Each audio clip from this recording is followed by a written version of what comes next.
नमस्कार, मैं हूं दीपाली राणा। आप देख रहे हैं सीएनबीसी आवाज। आपके स्टॉक स्पेसिफिक सवाल सब शो में हम शामिल करते हैं। निवेश की बात है, ट्रेडिंग पोजीशंस हैं, कोई कंफ्यूजन है किसी भी होल्डिंग को लेकर, तो इस शो में हमारे एक्सपर्ट्स जो मौजूद रहते हैं वो आपको प्रॉपर एक गाइडेंस देते हैं आपके स्टॉक पोजीशंस पर। कैसे आप पार्टिसिपेट कर सकते हैं शो में? आप व्हाट्सएप पे सोशल प्लेटफॉर्म्स के थ्रू कनेक्ट करें। 7045220000 हमारा व्हाट्सएप नंबर है। इसके अलावा आप ये शो लाइव भी देख सकते हैं। सोशल प्लेटफॉर्म्स पर अपने क्वेश्चन भी भेज सकते हैं #आस्कआवाज लिखकर। आज हमारे साथ मंत्री फिनमार्ट करुण कुमार मंत्री। और नमस्कार, स्वागत है आपका। अब फटाफट से स्ट्रैटेजीज पर करते हैं फोकस। और अगस्त सीरीज की शुरुआत शेयर बाजार के लिए शानदार रही। बाजार में चौतरफा बाइंग देखने को मिली। मजबूत खरीदारी के दम पर बाजार पूरे दिन हरे निशान में कारोबार करता रहा। सेंसेक्स निफ्टी अच्छी बढ़त के साथ बंद हुए। कैसा रहा ओवरऑल एक्शन मार्केट में, पहले ये समझ लेते हैं रक्षा रावत से, और उसके बाद ट्रेडिंग स्ट्रैटेजीज पर करेंगे फोकस। रक्षा, बताएं।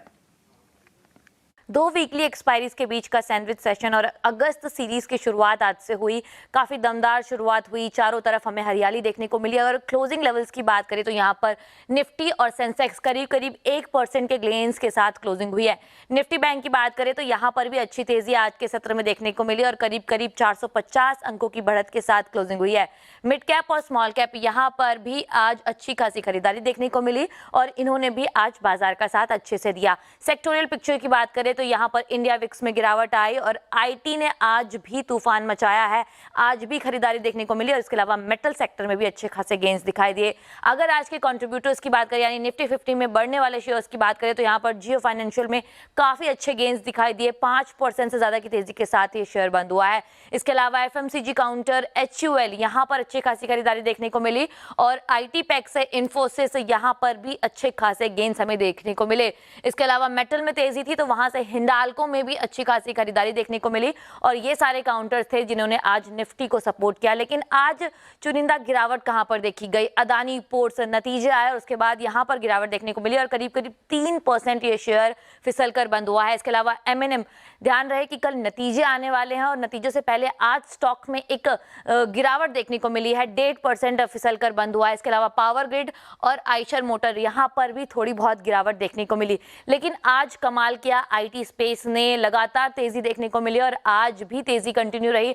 इंडेक्स की बात करें तो करीब करीब 9% भाग गया है 3 दिन में। तो यहाँ पर जो कंट्रीब्यूटर्स रहे हैं यानी आईटी को लीड करने वाले काउंटर्स रहे हैं उनमें Infosys, LTM, TCS, HCL tech, ये सारे काउंटर थे जिन्होंने आईटी स्पेस को लगातार सपोर्ट किया है। लेकिन EMS स्पेस यहाँ पर भी आज काफी अच्छी रौनक नजर आई। केन्स टेक यहाँ पर देखिए आप करीब करीब 13% के गेंस यहाँ पर दिखाई दिए आज के सत्र में। इसके अलावा डिक्सन टेक, PG इलेक्ट्रोप्लास्ट और सरमा SGS यहाँ पर भी अच्छे खासे गेंस हमें देखने को मिले। तो ये सारे काउंटर थे जिन्होंने EMS स्पेस को सपोर्ट किया। तो आज के बाजार का पूरा मूड माहौल यानी अगस्त सीरीज की शुरुआत जो है काफी दमदार देखने को मिली। शुक्रिया रक्षा, आपका डिटेल्स बताने के लिए। अब संस्थागत निवेशकों के आंकड़े लेकर आते हैं। FIs ने खरीदारी की है लगभग 2981 करोड़ की। DIs ने भी खरीदारी की है 998 करोड़ की। अब रणनीति अगले सत्र की क्या होनी चाहिए, इस पर फोकस करते हैं। और नमस्कार, बताएं पहले तो निफ्टी बैंक निफ्टी पर अगले सेशन के लिए क्या स्ट्रैटेजी रहेगी? बेसिस चार्ट्स या टेक्निकल सेटअप या जो पोजिशन कैरी फॉरवर्ड हुई है डेरिवेटिव फ्रंट पर, सबको देखते हुए। जी बिल्कुल, गुड इवनिंग दीपाली जी। डेफिनेटली आज का सेशन काफी अच्छा था मार्केट में। अगर आप ओवरऑल देखते हैं 24,000 के ऊपर सस्टेन किया और 24,250 के आसपास की क्लोजिंग देखने को मिली है। तो क्लियर शॉर्ट कवरिंग का भी रुझान है और सेकंड बाइंग भी काफी स्टॉक्स में देखने को मिली है। निफ्टी आईटी और सब मेजरली निफ्टी बैंक दोनों ने आज मार्केट को सपोर्ट किया है। तो दीपाली जी क्लियरली मुझे लग रहा है मार्केट मोमेंटम में है और एक शॉर्ट टर्म रेजिस्टेंस जो नजर आ रहा है वो 24,370 से 24,400 के आसपास है। तो 24,400 का लेवल मुझे लग रहा है एक लेवल रेजिस्टेंसर के तौर पर कल के सेशन के लिए काम कर सकता है। और जहां तक सपोर्ट की बात है 24,000 से 24,050 का अच्छा सपोर्ट मार्केट में है। तो क्लियरली जिस हिसाब से मोमेंटम है बाय ऑन डिप्स की स्ट्रेटेजी रखनी चाहिए। 24,000 का लेवल के ऊपर जब तक निफ्टी में लेवल्स होल्ड कर रहा है मार्केट में बाय ऑन डिप्स करें। 24,350, 24,400 वहां तक के लेवल्स मुझे लग रहा है मार्केट में आने चाहिए। सेकंड बैंक निफ्टी की जहां तक बात है, बैंक निफ्टी एक अंडर परफॉर्मर रहा है लास्ट कुछ दिन की अगर बात करें, क्योंकि निफ्टी आईटी चल रहा है, बैंक निफ्टी में एक सबड्यूड मोमेंटम नजर आ रहा है। पर मुझे लग रहा है बैंक निफ्टी कैचअप रैली दिखा सकता है। 56,700 के स्टॉप लॉस के साथ बैंक निफ्टी को भी डिप में बाय करके चल सकते हैं। 57,500, 57,700 ये दो टारगेट्स बैंक निफ्टी में भी आ सकते हैं। तो दीपाली जी दोनों इंडाइसेस में व्यू बुलिश है और बाय ऑन डिप्स की सलाह रहेगी। ओके, तो ये रही सलाह आपके लिए इंडेक्स लेवल पर। स्टॉक स्पेसिफिक स्ट्रैटेजी क्या रहेगी आपकी? कुछ ट्रेड्स भी आइडेंटिफाई किए हैं क्या? तो डेफिनेटली जिस हिसाब से मोमेंटम है, दो स्टॉक चुने हैं, दोनों ही दिग्गज स्टॉक है और दोनों में मोमेंटम भी काफी पॉजिटिव है। तो पहला स्टॉक होगा ट्रेंट। ट्रेंट में खरीदारी की सलाह रहेगी। एक्सेलेंट ब्रेकआउट देखने को मिला और काफी दिनों के बाद रिसेंट हाइस को स्टॉक ने निकाला है। तो 2990 के आसपास डिप में खरीदे। 2949 का स्टॉप लॉस रहेगा और 3092 तक के पोजिशनल टारगेट ट्रेंट में आ सकते हैं। दूसरा स्टॉक अगेन ये भी बॉटम फिशिंग वाला कैंडिडेट हिंडाल्को में बाइंग की सलाह रहेगी। एक अच्छे डाउन ट्रेंड के बाद एक रिवर्सल के संकेत हिंडाल्को में भी नजर आ रहे हैं। तो 960 के आसपास खरीदे, 949 का स्टॉप लॉस लगाएं और 982 तक के टारगेट हिंडाल्को में आ सकते हैं। ओके, तो ये रही सलाह आपके लिए पोजीशन पर्सपेक्टिव से। और जैसे बताया गया है ट्रेंड में आप पोजीशन बना सकते हैं 3092 के टारगेट के लिए। स्टॉप लॉस 2949, हिंडाल्को में बाय करके चले अराउंड 960 के लेवल्स पर। 982 के लाइकली टारगेट्स के लिए 949 का स्टॉप लॉस मेंटेन करें। व्यूअर्स से करते हैं कनेक्ट। पहले व्यूअर इंद्रजीत भरूच से हमारे साथ कनेक्टेड है सवाल पूछने के लिए। इंद्रजीत नमस्कार, बताइए क्या सवाल है आपका। नमस्कार, मेरे पास वारी एनर्जी है, 15 शेयर है, 3198 प्राइस है, सो ऑलमोस्ट 16% लॉस है। तो मुझे उसमें क्या करना चाहिए? आगे होल्ड करना चाहिए, सेल? और दूसरा एनटीपीसी है जो 381 प्राइस से 130 क्वांटिटी है। पूछ लेते हैं क्या दूसरा स्टॉक कौन सा बताया आपने? एनटीपीसी। यहाँ बाइंग किस लेवल की है? 3810 की प्राइस से बाई की है मैंने, 130 क्वांटिटी है। 381 राइट? 3810 यस। आप एनटीपीसी की बात कर रहे हैं या कोई और स्टॉक है? नहीं sorry, NTPC 381 price, 130 quantity. 380। Okay, fair enough. और आपका ये लॉन्गर टर्म का व्यू है दोनों में? हाँ, मेरा ऑलमोस्ट 1 साल का हॉराइजन है। ओके, 1 ईयर का होराइजन। NTPC 381, siemens 3862। क्या करना चाहिए 1 साल के लिए? दीपाली जी, जहां तक एनटीपीसी की बात है, थोड़ा स्लो मूवर है। डेफिनेटली ये इनको हर्ट करेगा क्योंकि मार्केट चल रहा है पर स्टॉक में मोमेंटम नहीं है। 315 320 के आसपास का एक सपोर्ट है, तो मुझे लग रहा है सपोर्ट होल्ड करता है जब तक बने रहे। पर एक चीज क्लियर है, इस स्टॉक में कोई फायरवर्क्स फिलहाल नजर नहीं आ रहे। तो स्टॉक को फिलहाल होल्ड करने की सलाह है क्योंकि लो बीटा है और ज्यादा मार्केट के साथ मोमेंटम नेगेटिव दिखाता नहीं है। तो 315 320 के आसपास का एक स्टॉप लॉस लगाए और बाकी एनटीपीसी होल्ड करने की सलाह रहेगी। दूसरा स्टॉक इन्होंने शायद सीमेंस के बारे में पूछा। सीमेंस का चार्ट मजबूत है और ओवरऑल अगर आप मोमेंटम देखते हैं तो मोमेंटम पॉजिटिव है। 3500 से 3520 के आसपास एक्सेलेंट सपोर्ट स्टॉक में नजर आ रहा है। तो सीमेंस में अगर और खरीद सकते हैं तो खरीदारी भी करके चल सकते हैं। 3520 के आसपास स्टॉप लॉस लगाएं। मुझे लग रहा है 3840 से 3900 तक के टारगेट सीमेंस में आ सकते हैं। ओके, और वारी एनर्जीज पर क्या राय रहेगी? वहां भी इनकी पोजीशन है लॉन्गर टर्म के पर्सपेक्टिव से? देखिए, वारी में शायद इनकी बाइंग काफी ऊपर की है पर सपोर्ट अगर देखें तो रिसेंट में एक बड़ा करेक्शन देखने को मिला है। 2550 से 2580 के पास वीकली सपोर्ट है। अगेन काफी इन्होंने गिरावट देखी है पर यहाँ से और थोड़ी गिरावट मुझे लग रहा है आ सकती है। 2550 का एक स्टॉप लॉस मेंटेन करें। अगर 2550 होल्ड कर जाता है देन रिवर्सल कैंडिडेट स्टॉक में हो सकता है। तो होल्ड करने की सलाह है पर 2550 का स्टॉप लॉस जरूर मेंटेन करें। ओके, बात करते हैं अब राणा संजय से, भीलवाड़ा से कनेक्टेड हैं। संजय जी नमस्कार, पूछिए अपना सवाल। हाँ नमस्कार जी मैडम, मैंने 180 में 200 विप्रो के शेयर लिए हैं। ओके, 2 से 3 महीने के लिए, तो इसमें आपकी क्या राय रहेगी? पूछ लेते हैं। और 180 की बाइंग है फिलहाल, तो 3-4 रुपए ऊपर आपके प्राइस से। हाँ, क्या सजेशन रहेगा इनके लिए? दीपाली जी, 2 से 3 दिन का व्यू, 3 महीने का व्यू ये बता रहे हैं। तो 172 के ऊपर जो रिसेंट बेस बना है इसका स्टॉप लॉस मेंटेन करें।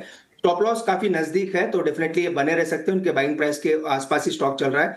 तो 172 का स्टॉप लॉस मेंटेन करें क्योंकि इसमें ब्रेकआउट हुआ है और निफ्टी आईटी में भी एक मोमेंटम है। तो मुझे लग रहा है यहाँ से अगर स्टॉक चलता है तो 212 से 215 तक के टारगेट आ सकते हैं।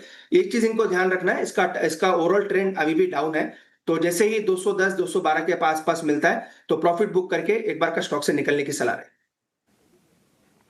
ओके, शिवम से बातचीत करते हैं, मुंबई से कनेक्टेड हैं। शिवम नमस्कार, पूछे अपना सवाल।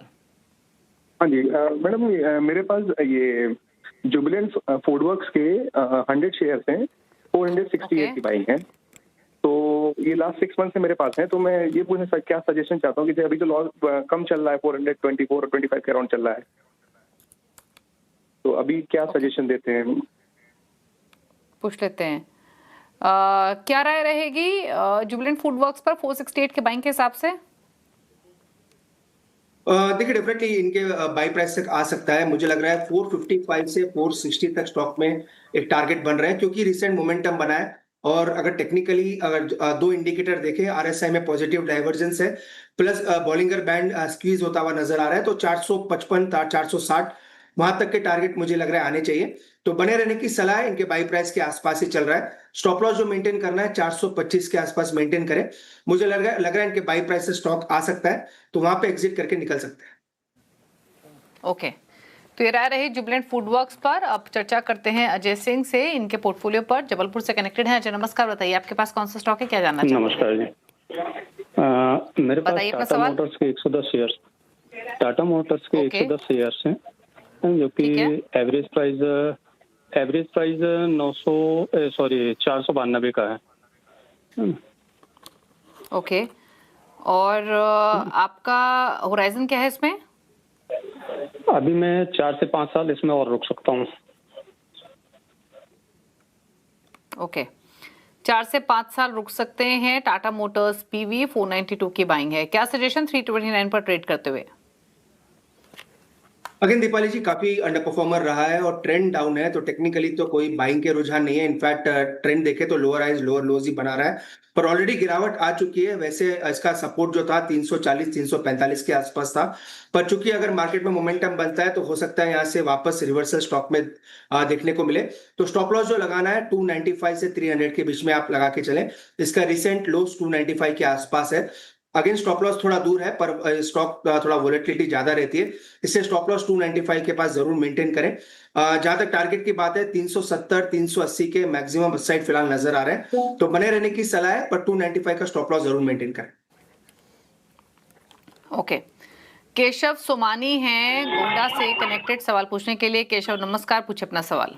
सर मेरे पास एसबीआई फंड मैनेजमेंट के 26 शेयर्स हैं 574 के भाव पे, और मेरे पास रिलायंस के 55 शेयर्स हैं 1263 के भाव पे, और यूनाइटेड बेवरेज के 52 शेयर्स हैं 1402 के भाव पे। ओके, एक बार अपने लेवल्स दोबारा बताएंगे आप प्लीज? यस मैम, मेरे पास एसबीआई फंड मैनेजमेंट के 26 शेयर्स हैं 574 के रेट पे। ओके, और मेरे पास रिलायंस है के 55 शेयर्स हैं 1263 के भाव पे। और आपका होराइजन मेरे क्या पास है दोनों शेयर्स में? Ma'am long term. और मेरे पास एक और है मैम, यूनाइटेड बेवरेज के 52 शेयर्स हैं 1402 के भाव पे। 1402। एक एक करके राय ले लेते हैं। पहले रिलायंस पर राय ले लेते हैं। 1263 की बाइंग है, लंबी अवधि का व्यू है। डिस्क्लोजर भी दे देते हैं। सीएनबीसी आवाज यानी नेटवर्क 18 का स्वामित्व रिलायंस इंडस्ट्रीज के हाथों में ही है। बताए सजेशंस। बिल्कुल दीपाली जी, इनफैक्ट एज अ डिस्क्लेमर हम इसको लॉन्ग टर्म के लिए इस लेवल के आसपास भी रिकमेंड कर रहे हैं, क्योंकि बड़ा करेक्शन आ चुका है और 1240 1220 के आसपास वीकली और मंथली दोनों में सपोर्ट काफी अच्छे हैं, तो बने रहने की सलाह। इनफैक्ट अगर और ऐड कर सकते हैं तो डेफिनेटली ऐड भी करके चल सकते हैं। फाइनेंशियल स्टॉप लॉस या फिर कह सकते हैं एक सेफ्टी के लिए स्टॉप लॉस जो लगाना है वो 1220 के नीचे लगा करके 1220 से 1240 एक स्ट्रॉन्ग सपोर्ट जोन है, तो मुझे लग रहा है 1220 का स्टॉप लॉस लगा के होल्ड करें। पॉजिटिव मोमेंटम अभी फिलहाल नहीं है, पर ओवरऑल काफी ओवरसोल्ड स्टॉक है, तो बने रहने की सलाह है, पर 1220 का स्टॉप लॉस जरूर मेंटेन करें। मुझे लग रहा है लॉन्ग टर्म में स्टॉक काफी अच्छा कर सकते हैं। एसबीआई फंड्स 574 की बाइंग है इनकी, और साथ ही यूनाइटेड ब्रिवरीज 1402 की बाइंग है। क्या करना चाहिए?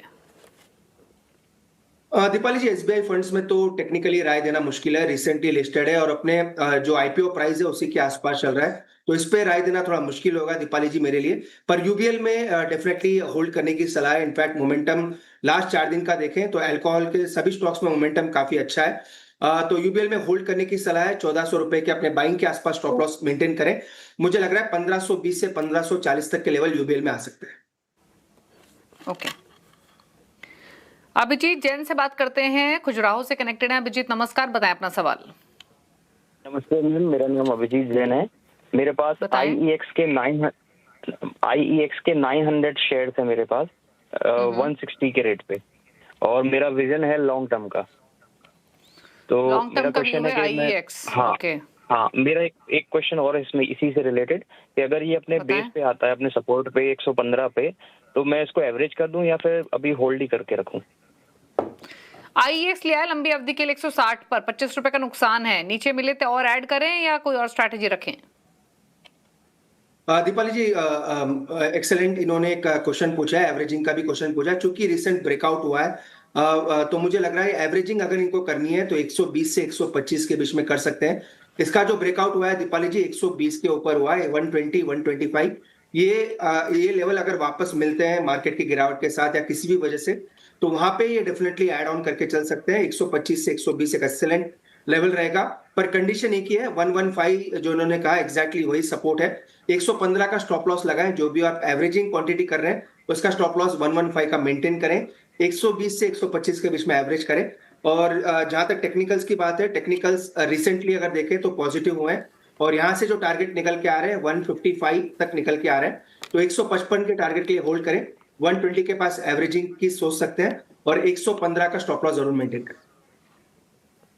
ठीक है, तो ये रह रही है आपके लिए आईएक्स पर 115 का स्टॉप लॉस मेंटेन करें, 155-60 तक जा सकता है। रुक रहे हैं ब्रेक के लिए, लौटेंगे तो कुछ और सवालों करेंगे शामिल। आप देखते रहिए सीएनबीसी आवाज।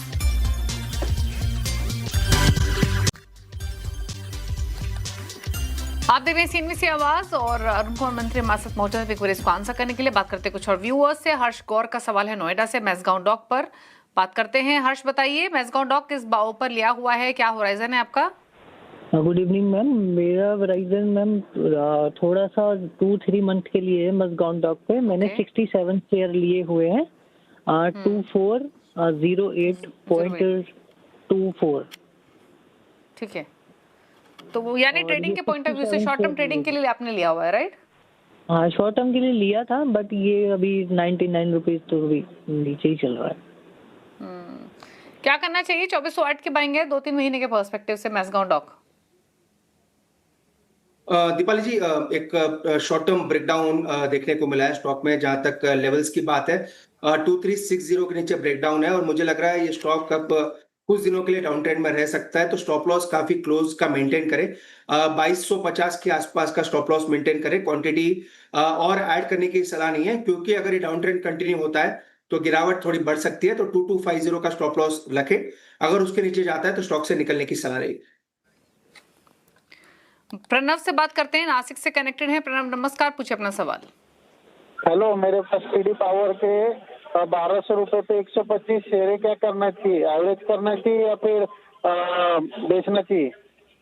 ओके, तो टीडी पावर 1200 की बाइंग 125 शेयर्स हैं, 1035 पर बंद हुआ, नीचे और खरीद लें, ऐसी पोजीशन को रखें, क्या राय? देखिए, ओवरऑल ट्रेंड नीचे का लग रहा है, जिस हिसाब से आज सेलिंग आई है। देखना पड़ेगा सेलिंग की रीजन क्या है, पर मोमेंटम नीचे का है और हो सकता है यहाँ से स्टॉक 995 से 975 तक के भी लेवल्स शॉर्ट टर्म में दिखा सकता है। तो मुझे लग रहा है डाउन ट्रेंड कंटिन्यू है और यहाँ से हो सकता है 70 से 80 रुपए गिरावट आ सकती है। किसी भी वजह से उछाल मिलता है, अगर आपको यहाँ से वापस से स्टॉक 1080-90 भी मिलता है तो एक बार का निकलने की सलाह है। मुझे लग रहा है फ्रेश लेगआउट डाउनसाइड स्टॉक में आ सकता है। ओके, बात करते हैं अब आशीष से, मुंबई से कनेक्टेड है। आशीष, गुड इवनिंग, बताएं अपना सवाल। हाय, गुड इवनिंग। मेरे पास यूको बैंक के 6000 शेयर हैं at the rate of 30 rupees और मेरा लॉन्ग टर्म का व्यू है। और दूसरा सवाल है मेरा IFCI के लिए। IFCI का मेरे पास 78 रुपीज के से 400 शेयर हैं। मैं लॉन्ग टर्म इन्वेस्टर हूँ, तो क्या करना चाहिए इनके लिए? ओके, तो IFCI 400 शेयर्स 78 की बाइंग है, यूको बैंक 6000 शेयर्स 30 रुपए की बाइंग, लंबी अवधि का व्यू बताइए अरुण, क्या सलाह? देखिए दीपाली जी, यूको बैंक की जहां तक बात है, सपोर्ट जो है वो 24 रुपए के आसपास है। इनके बाई प्राइस से 3-3.5 रुपए ऑलरेडी डाउन है।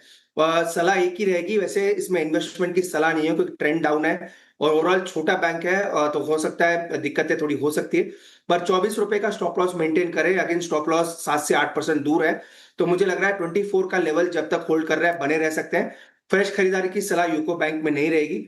सिमिलर व्यू IFCI में भी है। IFCI का स्ट्रक्चर अगर आप देखें तो स्ट्रक्चर अगर शॉर्ट टर्म देखें तो शॉर्ट टर्म में सपोर्ट जो नजर आ रहा है वो 65 के आसपास है, तो 65 रुपए का स्टॉप लॉस मेंटेन करें। एक NSE का जो IPO है वो आने की जो बात चल रही है, इस वजह से थोड़ा मोमेंटम IFCI में नजर आ रहा है, तो 65 का स्टॉप लॉस मेंटेन करें। 65 के नीचे जाता है तो इस स्टॉक से भी निकलने की सलाह रहे। ओके, सुधाकर से बात करते हैं, हैदराबाद से कनेक्टेड है। सुधाकर नमस्कार, पूछे अपना सवाल। नमस्कार, मेरा नाम सुधाकर हैदराबाद से है। मैं सोनाटा सॉफ्टवेयर 50 शेयर्स 568 में लिया है और हैप्पीएस्ट माइंड्स 75 शेयर्स 870 में लिया है। इसका आउटलुक क्या है? मैं लॉन्ग टर्म इन्वेस्टर हूँ।